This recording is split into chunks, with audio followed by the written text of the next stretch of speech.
Hello, I'm Tsubasa. We're in Istanbul, Turkey.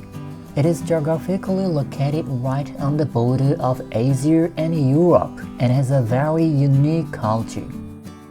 Neolithic artifacts dating back to 7000 BC, discovered by archaeologists in the early 21st century, indicate that Istanbul has one of the deepest histories in the world. The west side of the Bosphorus is the European side and the east side is the Asian side. This area is the Old City. This is where Constantinople, the capital of the Eastern Roman Empire, flourished as an impregnable walled city for more than 1,100 years, starting from 330 AD. It was also considered the place where two-thirds of the world's wealth was concentrated. In 1453, the Ottoman Empire fell Constantinople. The seventh great Sultan, Emperor Mehmed II, built the Topkapi Palace here. We can say it is a symbol of the prosperity of the Ottoman Empire. The Imperial Gate that we can see over there is free to pass through. Then, we are now on the first courtyard. The central part of the palace is protected by two walls. Topkapi Palace is one of the most visited places in Istanbul, which is a mega city having a lot of offers for travelers. We need a ticket to pass through the gate of salutation. You should visit in the morning if possible, as there are often queues during the season. Incidentally, the current admission fee for foreigners is 950 liras, but the price has tremendously gone up over the past few years due to rapid inflation. You never know when there will be a further price increase, so you should check the latest information before visiting. Hi, you are Turkish? So you have to pay 150 lira. He couldn't go through the gate of salutation because he didn't pay. Well, Topkapi Palace is characterized by a relatively small complex of buildings and rooms with numerous gardens and kiosks. It might be based on the nomadic tradition of the Ottoman Empire. There are many theories about the origins of the Ottoman Empire, but one is that it grew out of just a nomadic tribe. The palace has been well preserved and restored, and is now open to the public as a museum. It has undergone a series of additions and renovations since it was built in the 15th century, so it is not exactly as it was when it was first built. But the building and its exhibits are very impressive. In particular, the treasure house, which we opened this year after more than 5 years of renovation, is a must-see. One of the centerpiece exhibits is the Spoonmaker's Diamond.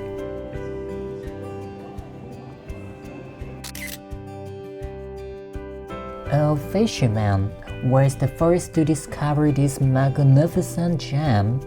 He took it to a jewelry store, but the jeweler tricked him, telling him that it was just a glass ball and exchanged it for 3 spoons. That's why it is called the Spoonmaker's Diamond. Nante kota. Topkapi Palace was used for about 400 years until 1853, when the court was moved to Dolmabahce Palace, which I'm gonna show you next. It's a great day today. We have a spectacular view of the Strait of Bosphorus. I found a garden of lions. Be careful. There are dangerous and fierce animals here. We must keep our distance from them. But, well, if you ask me, they are cute.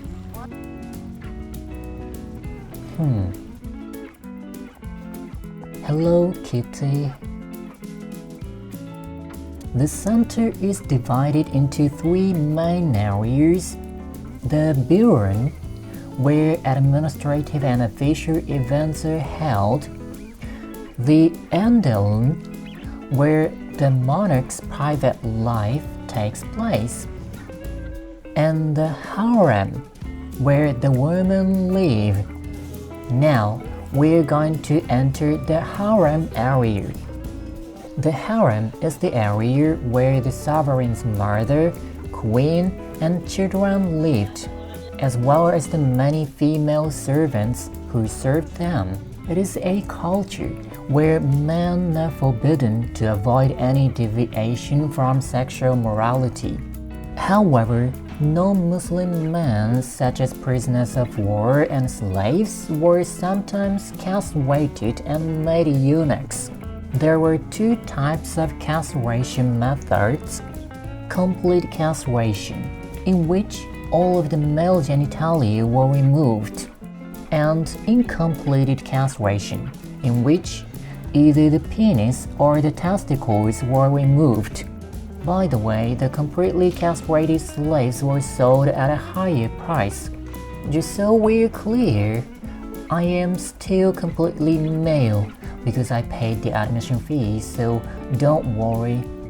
By the way, the ticket price without visiting the harem was 750 lira, but if you have come this far, I think you should pay the difference and visit the harem. This is the most luxurious place in the palace, as it was the residence of important people.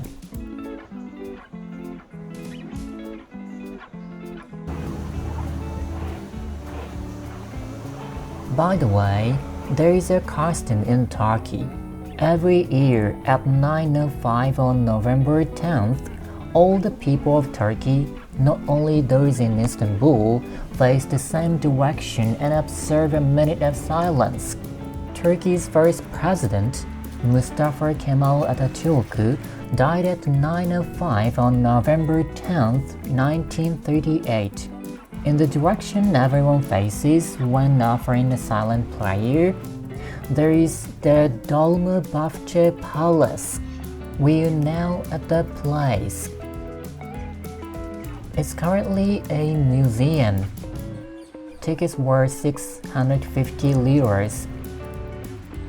Constructed in 1856, about 400 years after Topkapi Palace, it is another symbol of Istanbul.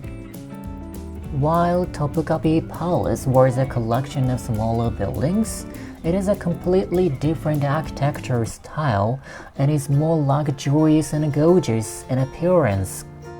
The front of the palace faces the Bosphorus Strait.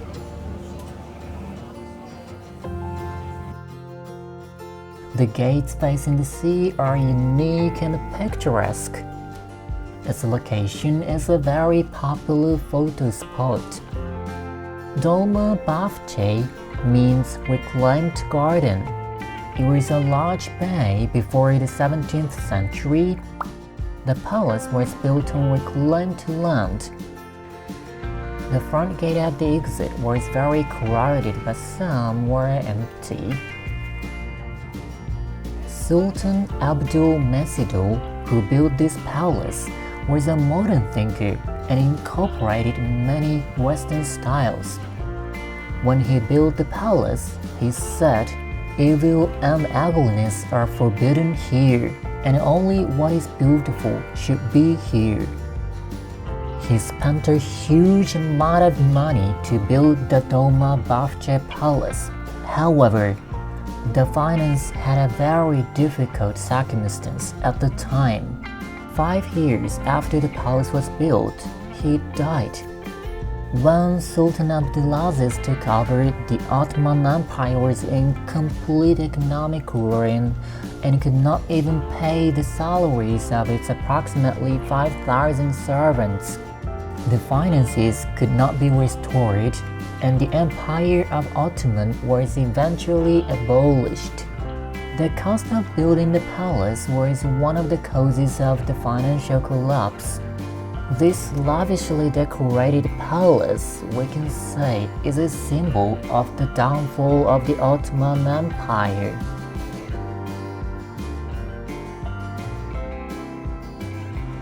Then, in 1923, the Republic of Turkey was founded. It's November 4th, 2023 today.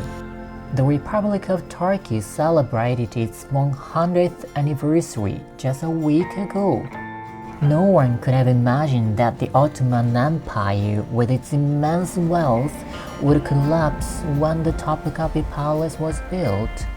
But the long period of hereditary rule eventually decimated the country. They chose Ankara as the capital instead of Istanbul, a mega city with thousands of years of history. They might have had a desire to change the past and make a completely new country. In Turkey today, President Erdogan is making some of the most significant changes in the country's 100-year history. He has abolished the prime ministership and strengthened the president's authority. He has also a major impact on neighboring countries. In this land of thousands of years of history, what kind of story will the Republic of Turkey make in the future? Thank you for watching until the end. Please hit the subscribe and the like button if you like. See you.